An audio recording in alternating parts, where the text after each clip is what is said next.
friends! Welcome back to the shed. It's actually kind of hot in here. I planned on going to ride today, but the snow ended up being less snow, more like kind of snow rain. Anyway, today's show is not brought to you by Squarespace, but it is brought to you by having a wildly scatterbrained mind. You're familiar with my cross-country bike, right? My Schwinn Moab 1.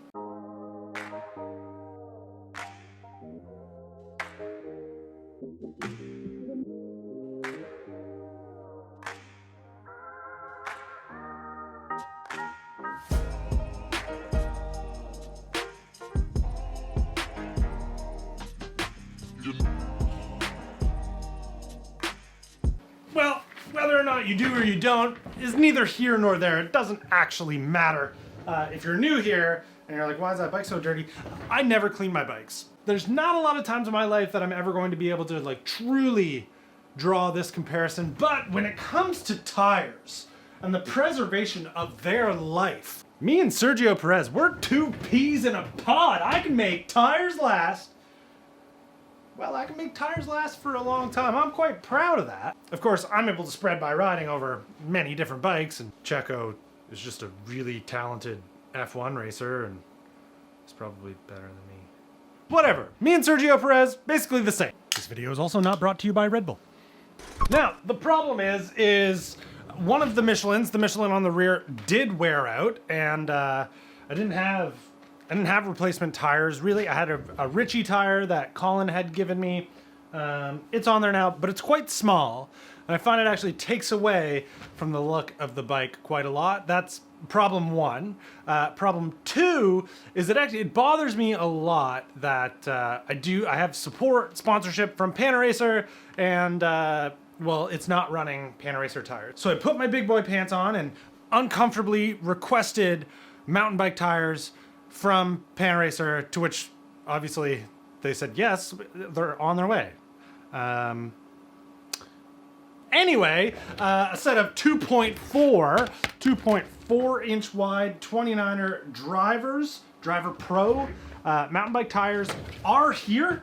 Therefore, the Schwinn can go from looking a little sad, not because it's dirty, but a little sad, to these, and then be sponsor correct. Okay. These are going on.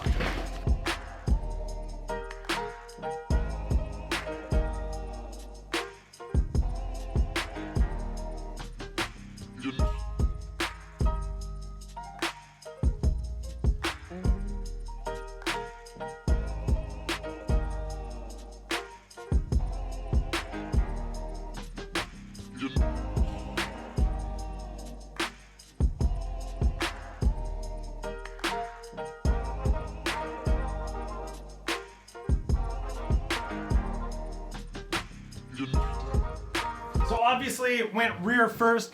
It's not very often that a tire can go on a wheel with just a track pump.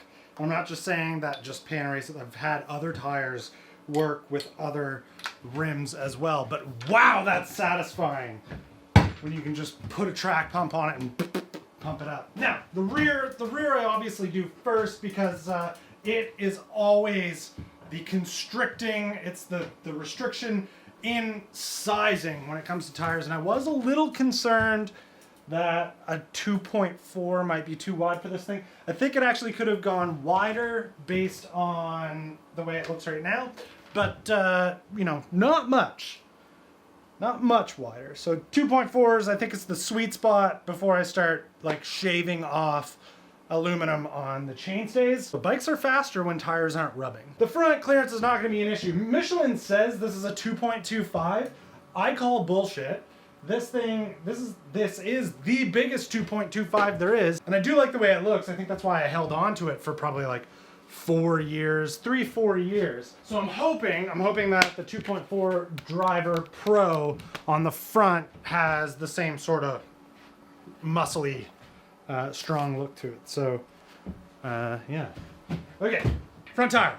I can't believe I didn't get distracted by this thing, because that's what I thought that's what we're gonna do next after this tire.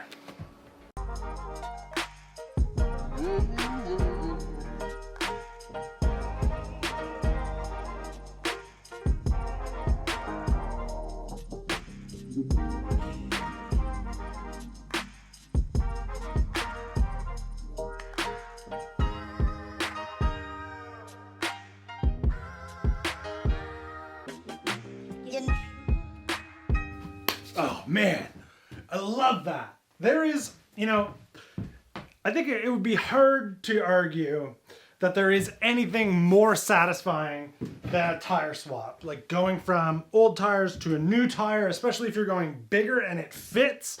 I very much recognize that there's going to be people in the comments who are like, I don't get it. Like, yeah, you don't get it, but there's going to be at least 80% of you who do. I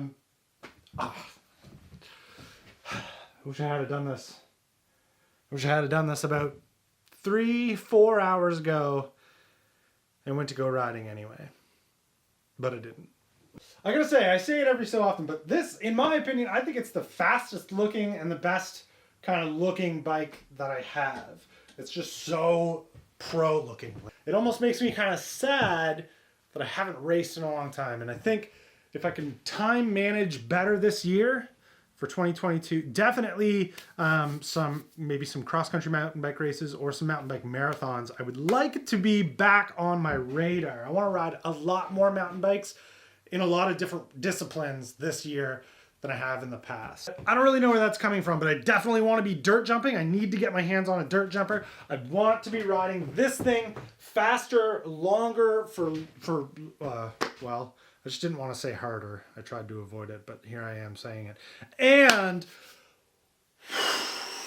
I want my Merino to show up really, really bad. And also other exciting news that I feel like I probably shouldn't mention. So I won't. Let's just jump right to this without any sort of context in any way. The motivator, the Trasher Bash motivator build has been on my mind a lot. And my friend Devin reached out. And I assume he watched the video with this stem in it, saw that it didn't work on the Redwood. And he's like, hey, I have a stem that I'm not using. Do you want it? And I said, yes. But not for the Redwood, because I'm not going to try and put BMX bars back on the Redwood. But I did want to, I did want to use this black fork. I didn't want to use the white fork. And I want to put a BMX stem. And these will be placeholder bars. I'm going to get some Surly, are they the Sunrise bars? Some Surly Sunrise bars. But this has been in the back of my mind since this stem has showed up. And seeing as this vlog, this hangout that we're doing right now, really doesn't have like a storyline, an arc. We're just kind of hanging out, and putting tires on went so quick. If any of you are still here, we're gonna mock it up with what I truly am gonna put on the motivator. And then slowly but surely, we will truly have the shape that we're after. Too much talking? Here is a quick and dirty, very dirty before. And after I swipe my hand across here, it'll be after. Whoa. Whoa. Here, this is something I talk about in video. I build a lot of bikes, so this is something I've brought up in videos before. There's times where you put parts on a bike and then you kind of have to, like, I don't know. It takes a day, a couple days, like you need to walk away from, like, it doesn't floor you. It doesn't floor you right away. And then there's other times that you put parts on and literally the second you step back from it, you're like, okay, I've made the right decision. Definitely, I think I've made the right decision. And this is obviously subjective. That's the beauty of building bikes. But once these went on, you know, while it's the combination of color and the difference in the fork shape, the difference in the BMX stem, the BMX bar, I'm like, yeah, I'll be honest. I sat in my chair, and I've talked about this, but like I sat in my chair and I looked at this easily for 10 minutes. This is the part about building bikes that I really love. This is why the Trasher Bash exists. This frame, this bike, you know, like this fork that I cut out of This thing was free. I have a little bit of money spent on this thing so far, but like not a ton. But I could get the same feeling out of building this that I could get out of building a $10,000. As a matter of fact, I'd probably get anxiety from building a $10,000 bike. This is achievable. Okay, I'm getting too deep. I'm not going to talk about this anymore. I'm just pumped on how this looks. This is a weird way to end this video, but considering this video is sponsored by being a scatterbrain, it seems like a great spot to end it. That's it. That's the end of this video.